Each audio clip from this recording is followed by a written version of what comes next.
شباب أمريكا يتخلون عنها. تقارير منظمات التبادل الدولي أشارت أن عدد الطلاب الأمريكيين في أوروبا تجاوز 242 ألف طالب، وهذا يعني أنه بزيادة قدرها 16.5% عن العام الماضي.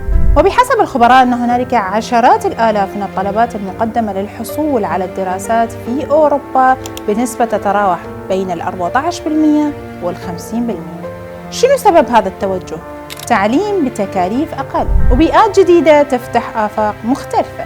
في هذا نشوف شباب أمريكيين يجربون الدراسة والعمل خارج بلدهم بحثاً عن تجربة تناسب تطلعاتهم الحالية. فهل الحلم الأمريكي انتهى؟ أم أن تعريف الحلم نفسه هو اللي تغير؟